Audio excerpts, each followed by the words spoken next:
Husband wife अगर जो एक दूसरे से सेक्स करेंगे तो वो गलत कैसे हुआ? बिल्कुल सर। सिर्फ यही है कि एक किरदार जो इंसान निभा रहा है, लड़का और लड़की, उनको वो चीज़ पर्दे पे करनी पड़ती है। अब कितनी अच्छी तरह से उस सेक्स को आप दिखा रहे हैं वो इम्पोर्टेंट है।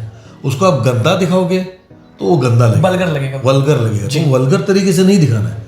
जैसे महेश भट्ट साहब ने उनकी फिल्म मर्डर में सेक्स दिखाया था, जी जी, इमरान हाशमी और मल्लिका शेरावत के बीच में, लेकिन वो सेक्स गंदा नहीं लगा था। एक बॉयफ्रेंड गर्लफ्रेंड का सेक्स दिखा था जो पाक सेक्स लगा था। तो उन्होंने तो दिखा भी दिया, लेकिन वो चीज़ बुरी नहीं लगी, किसी को गंदी नहीं लगी कि मंदाकिनी ऐसे पानी में नहा रही है और उनका सारी चीज़ें दिख रही हैं, सारी चीज़ें दिख रही हैं। लेकिन कभी पब्लिक ने उसको नहीं बोला कि यार छी यार कैसा दिखा रहे हैं, गंदा। बाकायदा मतलब बच्चे को दूध पिलाते हुए दिखाया उन्होंने। हाँ, वो पूरा दिखा है राज कपूर साहब की फिल्म में जी। लेकिन वो गंदा नहीं लगा क्योंकि मन की भावना अच्छी थी उसके अंदर, क्योंकि बच्चे को दूध पिलाने वाली बात थी। इंटेंशन जो था वो बहुत अच्छा था। वैसे इंटेंशन में आप मुझे दिखाओगे तो कोई चीज़ गंदी नहीं है।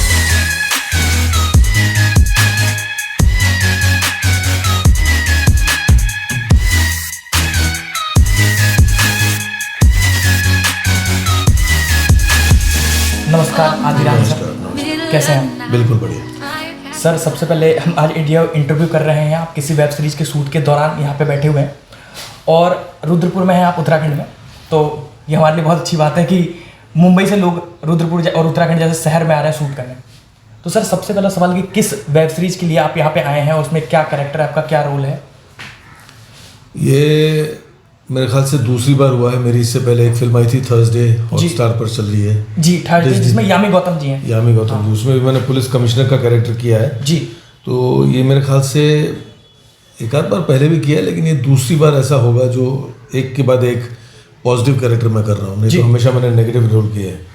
तो इसमें भी मैं पुलिस इंस्पेक्टर का रोल कर रहा हूँ जो उत्तराखंड से है और उत्तराखंड का पुलिस वाला है जी। और एक बहुत ही मतलब जिसको बोलते हैं ना सच्चा पुलिस वाला। जी जी। बहुत सारे सच्चे पुलिस वाले होते हैं लाइफ में, बिल्कुल सर। बराबर है। तो हमेशा ज़्यादातर यही होता है कि पुलिस को गलत माना जाता है, ये माना जाता है कि पुलिस बहुत मतलब करप्टेड है। जी जी। तो करप्टेड तो हर जगह पर लोग हैं, बिल्कुल, लेकिन अच्छे भी हैं। तो अच्छे लोगों को भी आपको सराहना चाहिए, पसंद करना चाहिए। तो वैसे किस्म का एक कैरेक्टर मेरा है और इस वेब सीरीज़ का नाम है रेस जी। तो ये रेस ऐसी है कि भाई कुछ क्रिमिनल्स अपना क्राइम करके पंजाब से भागते हैं, उत्तराखंड आते हैं। तो उत्तराखंड के पुलिस को हेल्प की मदद लेकर के वो वहाँ के जो पुलिस वाले इंस्पेक्टर जो होते हैं यहाँ के पुलिस वाले की मदद लेते हैं। तो यहाँ से भी भाग जाते हैं, यूपी चले जाते हैं जी। फिर यूपी के पुलिस वाले की मदद लेते हैं। तो ऐसे 3 अलग अलग स्टेट के जो पुलिस वाले हैं उनकी मदद से ये क्रिमिनल फाइनली लास्ट में राजस्थान में पकड़े जाते हैं। ऐसी किस्म की एक कहानी है। तो पूरी कहानी में दौड़ है, एक रेस है कि इनके पीछे भाग रहे हैं, इनको पकड़ने की कोशिश कर रहे हैं। बहुत शातिर लोग हैं ये लोग जी। इस किस्म की एक वेब सीरीज़ है। सर, इससे पहले कि मैं यहाँ पे आया उससे पहले मैं रात में कुछ रिसर्च कर रहा था, होमवर्क कर रहा था आपके ऊपर। तो एक शो देख रहा था, दी मुकेश खन्ना शो। हाँ, जिसमें आपने 1 से 1.5 घंटे का इंटरव्यू दिया है और सारी चीज़ें बताई हैं। तो उसमें से सर मैंने एक चीज़ देखा कि आप पायलट बनना चाहते थे, आप एक्टर कभी बनना ही नहीं चाहते थे। और लोग होते हैं कि बचपन से या तो एक्टर बनना चाहते हैं तो थिएटर करते हैं, सारे प्रिपरेशन करते हैं, एक्टिंग स्कूल से जाते हैं। तो आप पायलट बनना चाहते थे और फिर आपने टर्न किया एक्टिंग की तरफ। तो कैसे रहा ये जर्नी? पायलट मतलब वो नॉर्मल सा जो प्लेन का पायलट है वो नहीं करना चाहता था मैं। जी। मैं एयरफोर्स ज्वाइन करना चाहता था। अच्छा, एयरफोर्स वाले पायलट जो अपने देश के लिए लड़ सके, देश को बचाने में पूरी मतलब अपनी जान देने को भी तैयार हो जाए, उस किस्म का मेरा एक थॉट था। मैं करना चाहता था, लेकिन हर तरह से फिट था मैं। लेकिन प्रॉब्लम मेरी आंखों का आ गया था। तो उस टाइम में ऐसा होता था कि भाई आंखें अगर जो कमज़ोर हैं जी तो वो करेक्ट नहीं की जा सकती। हाँ, वो तो नहीं कर जा सकती, जिसकी वजह से मुझे वहाँ पर जो है मैं फेल हो गया। सर, आपकी जो फैमिली में है अरुणा ईरानी, आप आदि ईरानी और इंद्र कुमार। हाँ, इंद्र कुमार लिखते हैं, फिर इंदु ईरानी भी आता है अगर आप सर्च करेंगे तो। हाँ। तो जो फैमिली है आपकी पूरी इस लाइन से एंटरटेनमेंट फील्ड से, तो जब आप लोग बैठे हैं तो किस तरीके का डिस्कशन करते हैं कि तेरी फिल्म ऐसे चल रही है या फ्लॉप हो गई या इस तरीके का होता है क्या? नॉर्मल ऐसा जरूर नॉर्मल कन्वर्सेशन हम लोग ज़्यादा करते हैं आपस में कि भैया क्या चल रहा है, तेरा क्या चल रहा है, तेरी पर्सनल लाइफ में क्या प्रॉब्लम है, कुछ प्रॉब्लम नहीं है। या फिर प्रॉब्लम और सारी बातों को छोड़ करके कभी कभार ऐसा होता है कि पॉलिटिक्स की बात को शुरू होते हैं तो फिर एक आध कोई हम में से आ जाता है, जैसे मैं जी। हमेशा बोलता हूँ यार पॉलिटिक्स को मत खींचो इसमें, फैमिली की गेट टुगेदर है तो उसमें पॉलिटिक्स मत लाओ। पॉलिटिक्स ये बहुत ही खतरनाक चीज़ है और पॉलिटिक्स को लेकर के देश भी हमारा बर्बाद हो रहा है और हो वर्षों से चला आ रहा है जी। तो पॉलिटिक्स में तो ऐसा होता है कि जो देश के बारे में और लोगों के बारे में सोचने के बजाय सिर्फ अपनी कुर्सी के बारे में सोचते हैं। हम जनता जो है वो उनके बहाव में आकर के उनको वोट दे देते हैं और हमारी जो है कोई सोचता नहीं है और उस चक्कर को लेकर के आहिस्ता आहिस्ता मामला ख़त्म भी होता जाता है। बट कुछ लोग ऐसे अच्छे भी हैं पर उनको मौका मिलना चाहिए। बट एनी विच वे तो हम लोग जब मिलते हैं तो ज़्यादातर हमारी मस्तियाँ होती हैं जी। बचपन में जिस तरह से हम लोग मस्ती किया करते थे तो उन कुछ बातों को याद करके जी। तो मतलब जो इंद्र कुमार आज की डेट में इंद्र कुमार है, हाँ, जो अरुणा ईरानी है, बिल्कुल, वो अपनी अरुणा ईरानी का जो एक पदवी है उसको भुला देती हैं। इंद्र कुमार की पदवी को भुला देते हैं। मैं आदि ईरानी के पदवी को भुला करके हम भाई बहन मिलकर के मस्तियाँ करते हैं जो हम रियल में थे पहले। तो हम उन चीज़ों में बिकॉज क्या है कि उन चीज़ों को याद करके ही हम क्लोज रह सकते हैं। एक फीलिंग आ सकती है जो आजकल हमारे देश में नहीं पूरे दुनिया में हम देख रहे हैं कि एक इमोशंस और एक फीलिंग्स जो है वो ख़त्म होती जा रही है। जी। मतलब बहुत ही कम होती जा रही है। हर इंसान सिर्फ अपना ही सोच रहा है, किसी और का नहीं सोच रहा है। तो वो सब चीज़ों को हम बढ़ावा देते हैं हमारी फैमिली में जब हम मिलते हैं तब।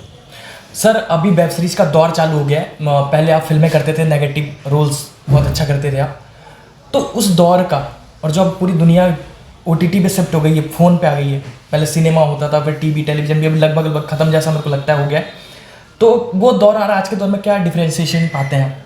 40-44 साल हो गए मेरे को लगता है आपको इस इंडस्ट्री में। 45 साल हो गए। 45 साल 76 से मैंने शुरू किया जी। तो 45 साल में मतलब ज़मीन से आसमान का फ़र्क आया है जी। पहले हम लोग जब फिल्म किया करते थे तो सिर्फ फिल्म नहीं करते थे, हम आपस में एक फैमिली होती थी जी। और फैमिली की तरह हम लोग काम करते थे। एक लगाव होता था, हम पैसे का नहीं सोचते थे। बिल्कुल। हम ये भी नहीं सोचते थे कि भैया मैं ये करूँगा तो सामने वाले को कोई प्रॉब्लम होगी नहीं होगी। हम ये सोचते थे कि बस बोल देना है, हाँ। कुछ कर देना है। अगर हमारे और आपकी बात चल रही है तो अगर आपकी कोई चीज़ मुझे बुरी लगी तो मैंने आपको बोल दिया कि यार ये गलत है, तुम गलत कर रहे हो। उसको अगर बुरा भी लगे तो वो उस चीज़ को मानता था कि हाँ यार तूने बोल दिया, अच्छा किया। जी। आज के ज़माने में हमको थोड़ा सा संभल के बोलना पड़ता है। वो इसलिए कि अगर हम कुछ बोल दें तो किसको क्या बुरा लग जाए क्या पता, तो उस चीज़ को संभल के बोलना पड़ता है। तो मतलब वो एक थोड़ा सा डिफरेंस, ये तो बहुत बड़ा डिफरेंस आ ही गया है। वो फीलिंग्स ख़त्म हो गई हैं, लोग ज़्यादातर प्रैक्टिकल हो गए हैं। प्रैक्टिकल को हिंदी में क्या कहते हैं मुझे नहीं पता, बट प्रयोगात्मक मेरे को ऐसा लगता है। यस, मेरे ख्याल से वही। तो वो ख़त्म हो गया है। जो प्यार, जो अंदर से एक लगाव हुआ करता था हम लोगों के बीच, एक फैमिली वाली बात हुआ करती थी, वो फैमिली ख़त्म हो गई हमारी फिल्म लाइन में। ये बहुत बड़ा बदलाव है। फिल्में बन रही हैं, मॉडर्नाइजेशन हुआ है, सब कुछ हुआ है, लेकिन वो एक फैमिली वाली जो बात थी वो ख़त्म हो गई है। तो आई डोंट नो उसका आगे चल के क्या होगा और किस और लेवल पे जाएगी ये फिल्म इंडस्ट्री। बिकॉज बदलाव जीवन का नियम है और बदलाव आना ही है, चाहे हम पसंद करें ना करें, बदलाव तो है और उसके हिसाब से चलना पड़ता है। सर शुरुआत के दिनों में 1976 की आप बात बता रहे हो, उस समय आप स्ट्रगलिंग डेज में होंगे, कुछ दिन स्ट्रगल किया होगा, फिर बाद में आप फेम में आ गए, फेम मिल गया आपको। तो जब लोग नहीं पहचानते थे वो दौर, और जब आप कहीं भी जाते होंगे तो हर आदमी आपको पहचानता है, सेल्फी लेना चाहता है, फोटो खिंचवाना चाहता है, तो सारी चीज़ें, तो कितना डिफ्रेंसिएशन है कि वो दौर ठीक था या फेम पा लिया है ये दौर ठीक है? क्योंकि एक बार मैं शेखर सुमन जी का इंटरव्यू देख रहा था, तो वो बोल रहे थे कि हम जब इंडस्ट्री में आए थे तो उस समय हम बहुत फेमस होना चाहते थे कि हर आदमी हमें पहचाने, आम आदमी या इंडस्ट्री के लोग, और जब हम फेमस हो गए तो हमने अपने गाड़ी को ब्लैक शीशा लगवा लिया क्योंकि फिर लोग पगला जाते हैं कि मिलना है। और आदमी अपनी पर्सनल लाइफ भी है सर, कितना मिलोगे आप, दिन भर काम कर रहे हो और फिर सेल्फी फोटो ये फलाना ढिमकाना मीडिया सीडिया, तो क्या है अब ये? देखो मेरे केस की मैं बात करूँ, मैं अपनी बात जी बिल्कुल, आप अपनी बात कीजिए। देखिए शेखर सुमन जी बहुत बड़ा नाम है। बिल्कुल सर, मेरा नाम भी छोटा नहीं है, पर क्या है कि मेरा उस लेवल पे नाम है जहाँ मैं आम लोगों के साथ में भी जी सकता हूँ पब्लिक में जी, और अपनी फैमिली के साथ भी मैं बाहर घूमने फिरने जाता हूँ। जैसे कुछ लोग पहचानते हैं अच्छी तरह से, कुछ लोग नहीं, बहुत लोग पहचानते हैं जी, सेल्फी लेते हैं, लेकिन कोई परेशान नहीं करता उस लेवल पे परेशान नहीं करता, जिसकी वजह से मुझे दोनों चीज़ें देखने मिल रही हैं, दोनों मतलब मेरी खुशी पूरी होती है। तो ब्लैक शीशा नहीं है आपके कार पे बेसिकली? ब्लैक शीशा मैं नहीं लगाता, और ब्लैक शीशा वैसे अलाउड भी नहीं है। ब्लैक शीशा हमारे मुंबई में तो किसी को अलाउड नहीं है। और मुंबई में क्या है ना कि मुंबई में सारी की सारी फिल्मी दुनिया मुंबई में है। जी बिल्कुल। सारे बड़े छोटे मीडियम लेवल के स्टार्स मुंबई में हैं जी। और वहाँ की पब्लिक जो है उनको देख देख के वैसे ही थक गई है। तो वैसे ही हम अगर जो कभी किसी बाजार में चले जाए, कुछ चले जाए, तो देखेंगे, पहचानेंगे, हेलो सर कैसे हो, ये सब करेंगे, लेकिन परेशान नहीं कोई करेगा। तो ये एक अच्छी बात है हमारे लिए। तो हम कम से कम वो नॉर्मल जीवन हाँ, अनलेस के बहुत बड़ा स्टार जैसे कि बहुत बड़ा मतलब सलमान खान, अक्षय कुमार, शाहरुख खान, इस लेवल के स्टार्स आ गए तो फिर दिक्कत हो ही जाती है, वो बात ही अलग हो जाती है। तो सर अब आपकी भविष्य की क्या योजनाएं हैं? आप ये वेब सीरीज के दौर में तो आप आ ही गए, और भी क्या क्या प्लानिंग्स हैं आपके भविष्य में, जो छूट गई हो, जो कैरेक्टर या रोल छूट गए हो, या जो आप करना चाहते हो? रोल के अलावा अब मैं एक और चीज़ करने की कोशिश कर रहा हूँ जी। बस भगवान कामयाब करे जी, दुआ करो आप मेरे। बिल्कुल बिल्कुल सर, बिल्कुल। कि मैं एक अपना खुद का प्रोडक्शन शुरू करना चाह रहा हूँ, प्रोडक्शन हाउस शुरू करना चाह रहा हूँ। और प्रोडक्शन हाउस शुरू करके मैं उस पुराने दौर को, पुरानी फीलिंग्स को, पुराने प्यार को जो हमारी फैमिली हुआ करती थी इंडस्ट्री में, उस चीज़ को वापस लाने की कोशिश करता हूँ जी। तो अच्छी फिल्में बनती थी, अच्छी फिल्में आज भी बनती हैं, लेकिन वो टेक्निकली बनती हैं, टेक्निकली बढ़िया है, टेक्निकली बहुत बढ़िया फिल्में बनती हैं, लेकिन वो एक कहानी में जो एक फील होना चाहिए वो मर गया है। तो वो फील को मैं कोशिश कर रहा हूँ, चाहे पुरानी ही कहानी क्यों ना हो, लेकिन उस फील को वापस लाना बहुत ज़रूरी है, क्योंकि आज के दौर की जो पब्लिक है उन्होंने उस पुरानी फील को देखा ही नहीं है जी। बिल्कुल, पुरानी फिल्में उन लोगों ने देखी ही नहीं है। बल्कि इस चीज़ को मैं फील करता हूँ जब मैं उत्तराखंड आता हूँ, यूपी आता हूँ, तो इस चीज़ को मैं फील करता हूँ कि यहाँ पर बहुत से लोग हैं, मतलब जो पुरानी चीज़ों को लेकर के मतलब उनमें लगाव प्यार वो है जी। ऐसी जगहों पर बहुत है। सर्टन बड़ी बड़ी जो सिटीज़ हैं वो चीज़ ख़त्म हो गई है जी। और आजकल फिल्में जो चलती हैं सिटीज़ में ही चलती हैं। बिल्कुल, क्योंकि जो आप उत्तराखंड हो गए, ये सब जगह हो गई, तो वहाँ पे थिएटरों में कम जाते हैं। बिल्कुल, और ज़्यादातर टीवी पे या ओटीटी पे या मोबाइल पे देख लेते हैं। बिल्कुल, तो हमें सिर्फ फिल्म बना करके अपने फीलिंग को ही नहीं दिखानी है, फीलिंग के साथ साथ हमें अपने फिल्म को चलाने के लिए पैसे की भी ज़रूरत पड़ती है। बिल्कुल सर, बिल्कुल। तो जो पैसा लगे वो पैसा वापस आना भी चाहिए, रिकवरी हो। तो मेरा कुछ ऐसे सडन प्लानिंग चल रही है कि जो आज के दौर की चीज़ को मिला करके, पुराने दौर की चीज़ को मिला करके एक मिश्रण करके नया इन्वेंशन कर सकूँ, ऐसी मेरी ख्वाहिश है। बस ऊपर वाले की मर्जी अगर जो हो जाए तो ठीक है। सर बेसिकली मैं मीडिया लाइन से भी हूँ, और आज से 1.5 साल पहले मतलब मैं एक्टर बनने निकला था। फिर होता है ना कि आप वो काम नहीं मिल रहा है, फिर आप कुछ और करने लग जाते हो, मतलब करना वही है।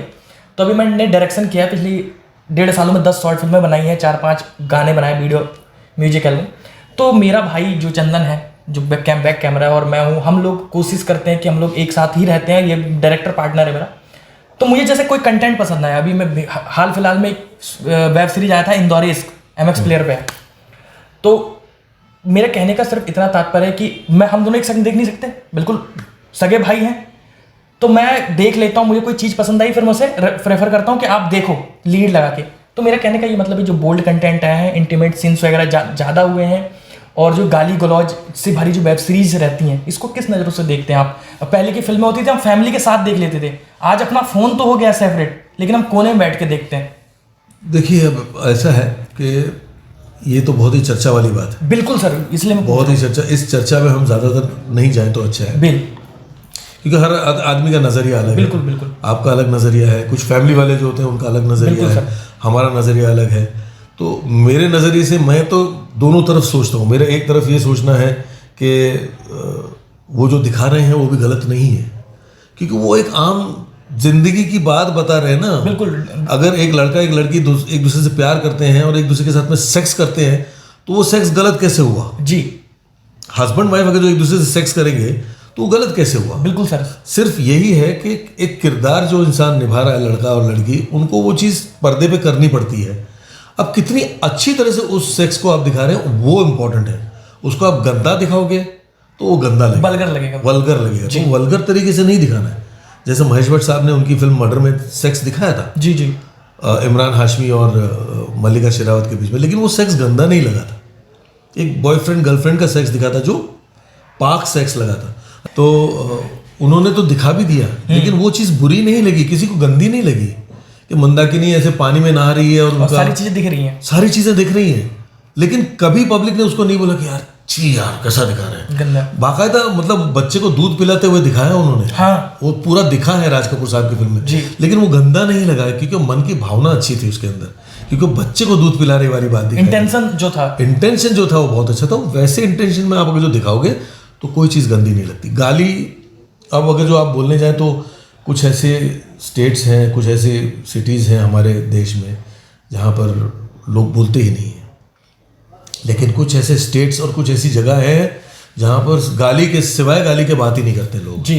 तो अगर हमें ऐसे स्टेट की बात करनी है तो गाली हमको दिखानी ही पड़ेगी। बिल्कुल, आप समझ रहे हो। तो कई बार क्या होता है कि गाली कुछ लोग बोलते हैं तो उनको गाली बोलने की आदत होती है जो बुरी नहीं लगती हमको। जी। अरे ये तो आदत है, मस्ती में बोलता ही रहता गाली, तो उसमें हमको बुरा नहीं लगता। ठीक है चला मस्ती वाला आदमी अच्छा है, हम ये बोलते हैं। तो वो चीज़ दिखाने में मेरे पॉइंट ऑफ व्यू से मुझे बुरा नहीं लगता। ये और बात है कि भाई अगर जो मुझे फिल्म बनानी है, जैसे मैं प्रोड्यूसर बनना चाह रहा हूँ जी, तो मैं अगर फिल्म बना रहा हूँ तो मुझे किस स्टेट के लिए या किस जगह के लिए फिल्म बनानी है वो सोचना पड़ेगा जी, क्योंकि फाइनली मुझे अपना पैसा भी तो कमाना है। लॉस में तो बिजनेस नहीं कर सकता। बिल्कुल सर, बिल्कुल। और कब तक करेंगे? 1 बार 2 बार 3 बार, इससे ज़्यादा नहीं कर सकते। ठीक है। और अच्छी अगर जो आप बोलते हैं कि अच्छी फिल्में, तो अच्छी फिल्मों में पैसा नहीं आता, पैसा चले जाता है, लॉस बहुत बड़ा हो जाता है। तो बिजनेस के पॉइंट ऑफ व्यू से सोचना भी बहुत ज़रूरी है। तो मेरा ये मानना है कि दोनों ही चीज़ें अपनी अपनी जगह पर सही है अगर सही तरीके से दिखाया जाए तो। जी सर, अभी भविष्य की क्या योजना है? प्रोडक्शन हाउस के अलावा फिल्में वगैरह कुछ कर रहे हो? कुछ प्रोजेक्ट्स आने वाले हो? नहीं, एज एन एक्टर तो मैं हूँ ही, मैं कर ही रहा हूँ जी। मैं एक फिल्म मेरी आ रही है छत्रपति जी, वो साउथ के प्रोड्यूसर्स हैं उसके, लेकिन हिंदी में बन रही है। साउथ का हीरो है, हम लोग सब उसमें काम कर रहे हैं, तो वो हिंदी में बन रही है। वो एक फिल्म कर रहा हूँ। फिर एक ये वेब सीरीज़ कर रहा हूँ। एक और फिल्म की मेरी बात चल रही है, अच्छी बड़ी फिल्म है जिसकी बात चल रही है, वो मैं करने वाला हूँ। तो एज एन एक्टर तो मेरा काम चल ही रहा है, बट एज अ प्रोड्यूसर मुझे अपने आप को इस इंडस्ट्री में कुछ बनाना है अच्छी तरह से, जिसमें मैं अच्छा प्रोड्यूसर बन सकूं, जिसमें कभी हमारी यूनिट को कोई प्रॉब्लम ना आए, वो फीलिंग रहे, सब कुछ रहे। वो तो मैंने आपको बता ही दिया है। एज ए डायरेक्टर मैंने 3 फिल्में की हैं, तो 2 फिल्में की हैं और एक वेब सीरीज़ की है। तो एज ए डायरेक्टर भी मैंने एक्सपीरियंस ले ही लिया है। पर डायरेक्टर का जो क्या बोलते हैं उसका क्या बोलते हैं वो टेंशन डायरेक्टर पे बहुत ज़्यादा, तगमा बहुत ज़्यादा कंधे पे लेकर घूम रहा हो, बहुत बहुत बहुत बहुत हावी होता है, बहुत बड़ा होता है। तो डायरेक्टर की वजह से जो है फिल्म गिर सकती है या उठ सकती है। तो वो डायरेक्टर की पदवी मुझे थोड़ा सा अभी इस वक्त पीछे रहना है। ज़रूर मैं डायरेक्ट करूँगा क्योंकि कोई बड़े स्टार की ज़रूरत पड़ेगी अपने आप को बनाने के लिए, चलाने के लिए। तो वो डायरेक्टर का मैं करूँगा, बाद में करूँगा, लेकिन अब नहीं। सर जब मैं आ रहा था तो कुछ लोगों ने पूछा, क्योंकि आपके बारे में बहुत सारा मिथ है, वेबसाइट पे देखेंगे, गूगल पे तो कुछ अलग दिखाता है, कुछ इंटरव्यूज़ जो लोग खुद बताते हैं जिसमें आप नहीं होते, खुद जो बोलते हैं तो उसमें कुछ अलग बताते हैं। तो आपका जन्म कहाँ हुआ, आपकी शिक्षा दीक्षा कहाँ हुई आरंभिक, और फिर पिता का एरिया बैकग्राउंड क्या था, क्या करते थे पिताजी? और फिर मैंने कोई इंटरव्यू देख रहा था, उसमें पता चला कि आप कहीं ईरान से, आपका जो पूर्वज लोग थे ईरान से थे, फिर आप पारसी हैं। तो ये क्या है, थोड़ा सा डिस्क्राइब। पहली बात तो शायद आपको पारसी कौम क्या होती है पता है? जी बिल्कुल, मुझे नहीं पता है, तभी आपको नहीं पता है। तो पारसी कौम जो है वो एक अलग ही कौम है। सर एक चीज बिल्कुल क्लियर करते चलिएगा, क्या मुस्लिम और पारसी दोनों अलग होते हैं? बिल्कुल अलग है, एक नहीं है, बिल्कुल अलग है, बिल्कुल अलग है। पारसी एक्चुअली जो थे, हम ईरानी पारसी हैं जी, और पारसी ये दोनों पारसी ही हैं जी। वो सिर्फ आग को प्रे करते हैं, आग है ना, फायर को प्रे करते हैं, उनको मानते हैं, भगवान उनको मानते हैं, उनको बहुत मानते हैं जी। और हमारे पैगंबर जैसे मुस्लिमों में होता है वैसे हमारे भी पैगंबर होते हैं जी। लेकिन ये मुझे किसी को दोष नहीं देना, लेकिन हम पारसी जो है वो हमारा एक्चुअल देश, हमारा भी हिंदुइज्म कितना पुराना है जी, बिल्कुल है, हजारों साल पुराना है। उसी तरह पारसी भी हजारों साल पुराने हैं, उतने ही पुराने हैं जितने पुराने हिंदू हैं जी। लेकिन पारसियों को किसी वजह से अपने देश को छोड़ करके इंडिया आना पड़ा। अपनी नाव लेकर के वो निकल पड़े थे अपनी कौम को लेकर के, तो लेकर के कहाँ वो उनका शरण मिले, उन्हें कहाँ जगह मिले वो ढूंढ रहे थे। तो इंडिया में आए, इंडिया में गुजरात में वो ठहरे। तो गुजरात के वो राजा जो थे उन्होंने बोला कि हम आपको नहीं यहाँ आने दे सकते, क्योंकि बाहर के देश के लोग आते हैं और आकर के हमारे देश पर ये राज करना शुरू कर देते, हम वो नहीं चाहते थे। जी। तो इन्होंने बोला कि ठीक है, आपको अगर ऐसा लगता है तो हम एक चीज़ आपको छोटी सी बात में बता देंगे जी। दूध का एक गिलास मंगवाइए और शक्कर मंगवाइए। दूध का गिलास मंगवाया, शक्कर मिला। ये बोले दूध का गिलास आप हो, आपका देश है, और ये शक्कर हम हैं। इस तरह से हम आपके देश में मिल जाएंगे। जी। किसी को ना हम अपने आप में मतलब बदलेंगे, ना हमारी कौम में लेंगे, ना किसी को हमारी कौम से जाने देंगे। जी। तो आज तक अगर जो आप देखें तो कभी कोई बाहर की कौम वाला हमारे पारसियों में बदल नहीं सकता, अपने पारसी नहीं बन सकता। जी। अलाउड ही नहीं है। आज तक हम उस चीज़ को जैसे हिंदू से मुस्लिम में कन्वर्ट होता है, मुस्लिम से हिंदू में कन्वर्ट होता है, इस तरीके का नहीं हो सकता। नहीं, उस तरह से हम नहीं कर सकते, हम करते ही नहीं, हमारे कौम वाले नहीं करते। इसीलिए अगर आप थोड़ा सा डिटेल पता करें गूगल पे या इस पे, तो पारसी कौम कुल मिलाकर पूरे वर्ल्ड में सिर्फ 1 लाख लोग रह गए हैं। जी। क्योंकि कम होती जा रही है, क्योंकि किसी को हम आने ही नहीं दे रहे हैं अपनी कौम में। जी। और हमारी कौम से अगर जो कोई बाहर शादी करती है बच्ची, तो उसे आउट कर देते हैं। तो उसे आउट कर देते हैं। तो कौम ख़त्म होती जा रही है हमारी। तो अब शायद थोड़ा बहुत बदलाव आए और हम ये एक्सेप्ट करें कि भैया बाहर की कौम की लड़की अगर जो हमारे कौम में हमारे बच्चे को पसंद करके शादी करना चाहती है और वो दोनों प्यार से शादी करते हैं, तो हमको अलाउ करना चाहिए। ये अभी थोड़ा सा बदलाव आने का ऐसा संभावना दिख रही है। तो ये हम पारसी लोग हम ऐसे हैं, मुस्लिम से बिल्कुल अलग हैं, हिंदुओं से बिल्कुल अलग हैं, हम सिर्फ पारसी हैं। जी। ये पारसियों के बारे में किसी को कुछ पता नहीं हमारे इंडिया। जी, बस इसलिए मैंने ये पूछा था सर। जन्म, शिक्षा, दीक्षा और पिताजी का एरिया में। पिताजी मेरे ईरान से ही थे जी, और जब 5 साल के थे तब वहाँ से चले आए जी इंडिया। अभी हैं? नहीं, अभी नहीं है। तो वो इंडिया चले आए और इंडिया में आकर के रह करके उन्होंने बचपन से ही काम करना शुरू किया। काम कर करके फिर बाद में अपना खुद का प्रोडक्शन हाउस शुरू किया जी, जो गुजराती में नाटक बनाया करते थे। नाटक मतलब प्ले जी। नाटक को हिंदी में क्या नाटक ही कहेंगे? बिल्कुल नाटक है। मतलब आपके पिताजी इसी एरिया से हैं, एंटरटेनमेंट फील्ड से। हाँ। तो उन्होंने ही मतलब उन्हीं की वजह से तो हम इस लाइन में हैं। अच्छा। तो उन्होंने नाटक बनाना शुरू किए गुजराती में, और गुजराती में उनका बहुत ही बड़ा प्रोडक्शन हाउस बन गया था जी। लक्ष्मी कला केंद्र नाम था जी, और मेरे फादर का नाम था फरीदून ईरानी। तो वो मतलब बहुत ही बड़े प्रोड्यूसर और डायरेक्टर बन गए हैं। उन्होंने कुछ गुजराती फिल्में भी बनाई थी उस ज़माने में। उनकी पहचान, दोस्ती पृथ्वीराज कपूर जी के साथ में भी थी। मतलब उस टाइम के थे, उस टाइम के थे मेरे फादर। तो हम बचपन से ही हम ये कह सकते हैं हम फिल्म फैमिली वाले लोग हैं। तो बचपन से ही मेरे फादर उसमें थे। तो आहिस्ता आहिस्ता फिर अरुणा जी भी आई जी। अरुणा जी ने बचपन में ही काम करना शुरू कर दिया था। आपके सिस्टर? हाँ, गंगा जमुना, फिर अनपढ़ फिल्म आई थी, बचपन में ही काम किया था उन्होंने। उनके साथ साथ आहिस्ता आहिस्ता जब मेरा पायलट का ये नहीं हुआ, फिर मैंने आर्मी में ट्राई किया। आर्मी में भी आंखों की ज़रूरत, तो वो वहाँ नहीं हुआ। तो क्या किया जाए, तो मैंने सोचा कि भाई मैं क्या बोलते हैं उसको, कॉस्ट्यूम का करूँगा, मतलब कपड़ों का कॉस्ट्यूम डिज़ाइनर बनूंगा।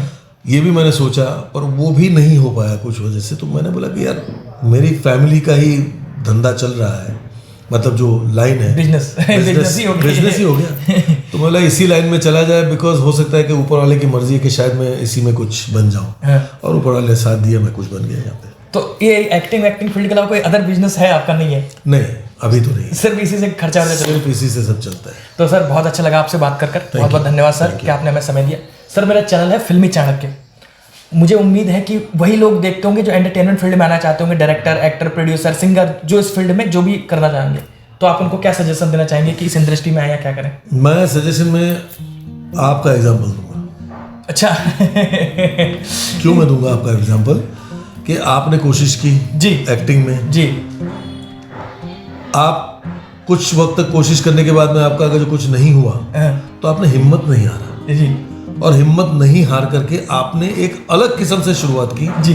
जो ये मीडिया पकड़ लिया आपने, ये मीडिया पकड़ के आपने डायरेक्शन शुरू कर लिया जी। और मैं बता दूं, मैंने जितने 10 डायरेक्शन में अपनी फिल्में बनाई हैं, सब में मैं खुद लीड एक्टर हूँ। और मेरा भाई भी एक्टर बनना चाहता था तो उसे भी एक्टर बना दिया। देखो ना, मतलब आपने अपने आप से अपने आप को बनाया जी।